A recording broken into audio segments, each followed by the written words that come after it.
Beloved actress and singer Judy Garland arrives in London to perform at the Talk of the Town nightclub in 1968. While there, she reminisces with friends and fans and begins a whirlwind romance with musician Mickey Deans, her soon-to-be fifth husband. That right there is a general synopsis of the film about Judy Garland's life, the biopic entitled Judy. The movie, to me, is a movie that features a real tour de force performance by Renee Zellweger, who would go on early this year to win the Academy Award for Best Actress. Rightfully so, deservedly so. You know, in this film, we see mainly Judy Garland, present day, in 1968. And then you see her flashing back to when she was a young girl to a teenager. Uh, Louis B. Mayer, who was the head of the MGM Studios, was really putting her through her paces. You see this publicist who is putting her on a diet of pills. I mean, she wants to eat a hamburger with Mickey Rooney, who was her childhood friend, and someone who she wanted to date, but he turned her down. But there's a scene where they're together and she wants to have a burger, and all the publicist does is gives her two pills. That'll take the edge off, she says. And it's really sad to see how she was pretty much herded all over the studios. She couldn't sleep, and all she wanted was sleep. And she couldn't even get that. It was truly a sad existence that she lived. And you see the effects at the point of her career, about a year before she passes on, when she's in London at the Talk of the Town, performing at the Hippodrome, tongue twister there. And she's there. She reluctantly takes the gig, reluctantly because she's going to be away from her kids, Joey and Lorna Luft. And we see her pretty much tumultuous relationship with her ex-husband, the father of her kids, Sid Luft, played by Rufus Sewell, who I remember from the cult classic film called Dark City. Dark City was a movie in the same vein as The Crow, and Darkman had that futuristic, dark looking city type of thing. And he's in this film, and you see their relationship. It gets to a point where he visits her in London and says, hey, the kids want to stay where they want to be, where they're at right now, with him. She doesn't believe him. She wants to fight for custody. It's all, hanging on the whole thing of something that her boyfriend then, but becomes her husband later on, Mickey Deans, played by the great actor Finn Wittrock, who we all can remember from his great performances in the American Horror Story, TV show. Practically every season he was in the show, and he did real amazing things on that series. And he's really does a really good job here as her somewhat younger, admirer, later husband.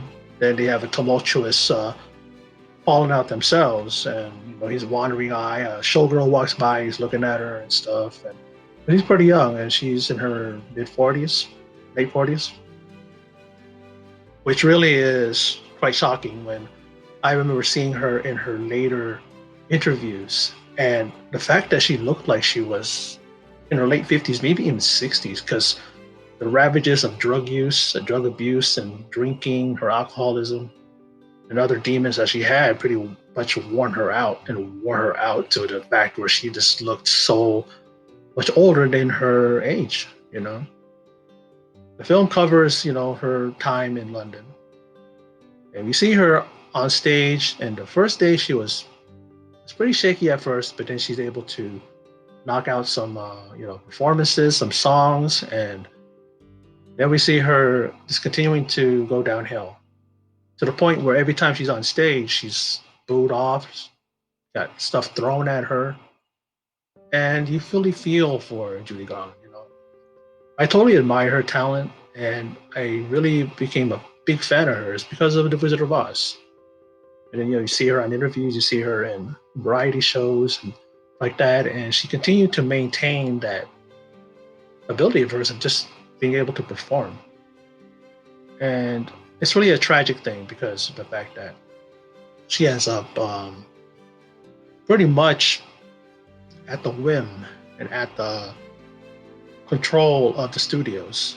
It's really just an awful thing to see what they did to her, how they controlled her, her every step, her every move. She couldn't really do anything without their permission. There's a scene here where the younger Judy Garland, like, her hair is all done well and it's all made up, and she's supposed to be doing a 16th birthday, show or something, and she says, "No, it's not for another 2 months." He goes, "What's happening today?" And she's telling the people, the publicist, the same awful lady that was putting her on pills and keeping her on that regimen and getting her skinny so that she could be Judy Garland. She could be, Dorothy in The Wizard of Oz. She's like, don't get her hair wet. And she thinks to rebel, and so she goes and dumps into a little diving tank. And then Louis B. Mayer, chastises her and takes her aside and pretty much is like telling her that, you sign a contract, you pretty much do what we tell you to do. And you just see this goes from from side to side, back and forth, from the back in the at the time when she was filming The Wizard of Oz to present day, her trying to have a semblance of a career. This pretty much was like a kind of like a definite way to give her a second career, her career a second chance, I should say, and breathe some life into it. But it was really troubling her time there, and there are times where she had some great moments, and then times that she, pretty much just gave a really, just a really bad performance, and she was on drugs. She was drinking, and she was not well. She would, totally argue with the audience and get them all riled up, and get the theater manager upset. And she had a long-suffering, personal assistant named Rosalind. She stuck in there with her, Definitely that first day where she didn't show up, and she had to go to her flat, her apartment, and get her ready and drag her to the theater so that she can perform. And Renee Zellweger, controversy surrounding her casting and also the whole biopic itself, and the fact that the kids of Judy Garland, namely Liza Minnelli, didn't even approve of this. They didn't approve of Renee Zellweger, and they don't approve of the biopic. And there's some people that are saying that you start seeing Renee Zellweger slowly show up as you watch the movie, meaning you see her only, you don't see Judy. But to me, yeah, you see her, but it's like her performance is the thing that matters. And the fact that Renee Zellweger sang all the songs in this, film, especially the the real heart-tugging and heart-wrenching and very emotional performance that she did when Judy Garland performed "Somewhere Over the Rainbow." She actually performed that song, Renee Zellweger did. And she actually was really nervous from what I read. She was nervous because she had to sing in front of a real audience, a live audience, And her mannerisms, she got them down. The way, Judy Garland was very erratic, the way she would perform.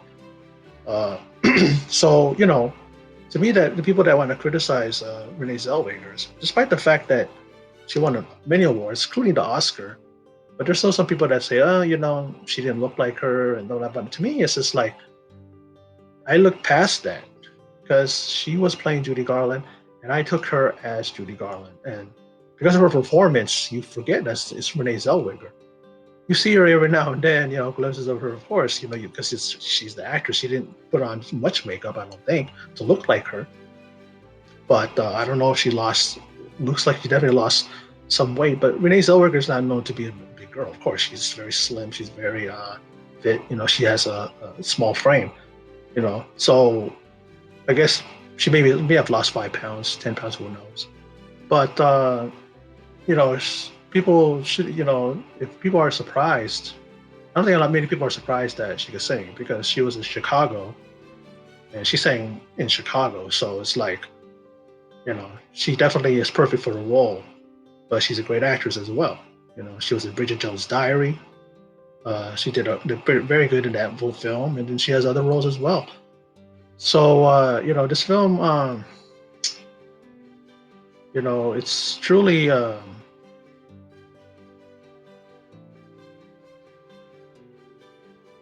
sad, picture album, if you will, of her moments, from when she was young to like the present day in 1968, and she really had to suffer a lot just to perform and to do what she loved. She loved to perform. She performed since she was a little girl with her sisters. They're known as the Gum Sisters. And her sisters were talented, but she was pretty much seen as the star. She was known as Frances Gum. That's who she was born as. And then her name became Judy Garland. And to see her at the end of her life, tail end of her life, is truly sad. But,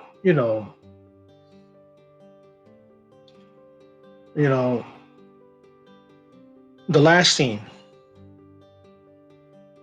was truly where you see, possibly this is where she got, Renee Zellweger got noticed from the Academy and from critics. It ends with a stirring and powerful rendition of "Somewhere Over the Rainbow." It's touching and emotional, and that's what happened to me after watching this film. It really touched me. Some tears, a little bit of tearing up because, you really, really are invested in the scene and you feel every emotion. And I seen the video of that, the actual video of her, Renee Zellweger, her character is being Judy Garland. She's sitting down, and she's singing, and it's exactly how it was in that video, actual video of her performing. And she's singing the song, and she stops near the end, and she says, "I can't." And the two friends that she befriended, two fans, who turned out to be two gay men, and we know that Judy Garland is regarded as a gay icon, and those in the gay community really look up to her. That's like their hero, their icon, their personal icon. And she was talking to them about how there's certain situations that they were, pretty much looked at differently because they're gay. And she told them, yeah, the heck with them, like pretty much saying that you're you and nobody should judge you. You should be who you are. And, they end up coming to the last show because she wanted to make up for the last performance. She really let people down. She was rude. And it's all because of the fact that she's, dependent on, on pills and alcohol and all that stuff. And she gave a real bad performance. And then what she does is that she comes back. She tells her personal assistant, I want to come back so I won't miss the show because I really still support the show and I want to watch. And the guy Lonnie Donegan, who's actually the guy that's the de facto type guy, he's an entertainer. He didn't really show much. You see him with a big guitar or band, what did we call that? That big old thing. And then but he was going to actually be the one to perform. And the two friends come to the box office and at the ticket booth, and they're saying, no, we're here to see Judy Garland. We want a refund, all that stuff. She's on stage. She's able to tell Lonnie, hey, can I go on? I want to make up for what happened last time. And, you may not ever see me again. And she's like, sure, go ahead, knock yourself out. She goes on there and she sings first song, and then she goes on to sing you know, Somewhere Over the Rainbow. And then toward the end, she's unable to continue. She just says she can't. It's hard for her. And all of a sudden, one of her friends, one of her fans, who turns out to be a friend later on, becomes a friend later on. He's up there and he starts singing Somewhere Over the Rainbow. And then his partner does the same thing. And then everybody around the thing starts singing. And then she turns around and she's just saying how much she loves everybody because they were doing that for her. And it ends, with her saying, "You won't forget me, will you? Promise you won't." And to her, I say, we haven't. You haven't. Decades later, your legacy lives on, and your name will forever be, with us. You'll never be forgotten. And then at the end of the film, it says that she died 6 months later after her London concerts, and she was only 47. I mean, her career was filled with hope, stardom, tragedy, and triumphs. She left this world early, but her impact is felt still to this day. I like the little final thing that a little, kind of, it was a little, what would you call that? It's part of the dialogue from the wizard in The Wizard of Oz, and what he said to the Tin Man.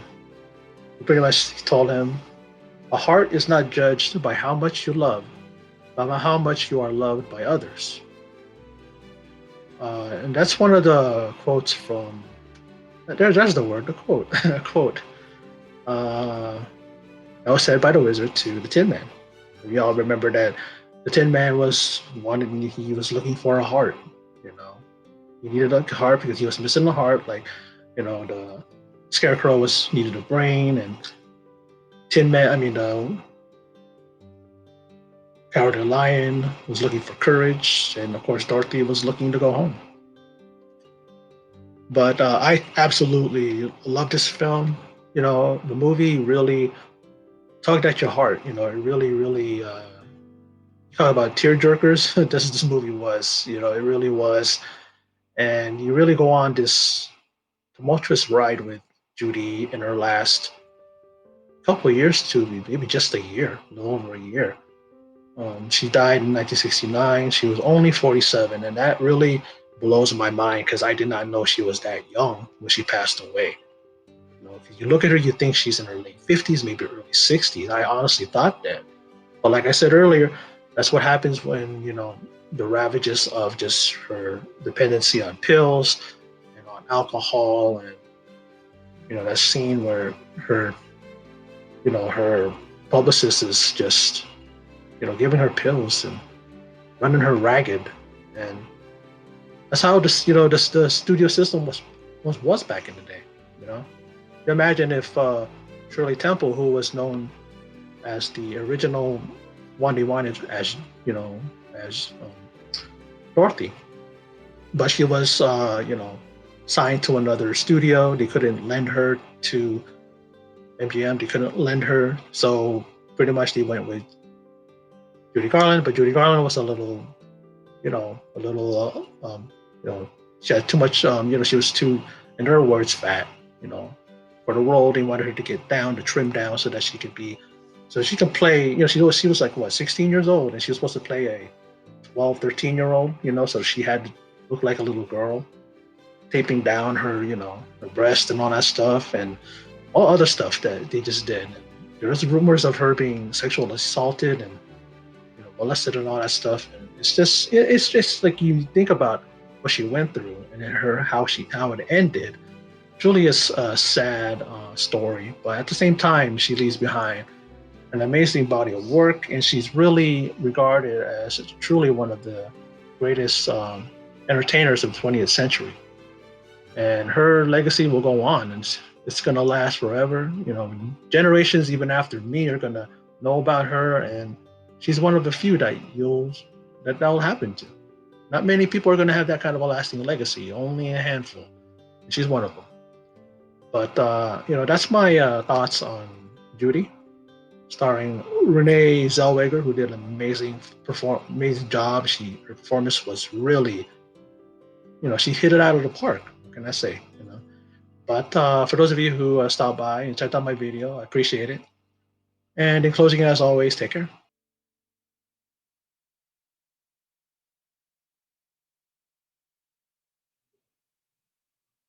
Please remember to subscribe, click like, and click the bell icon for all notifications on this channel.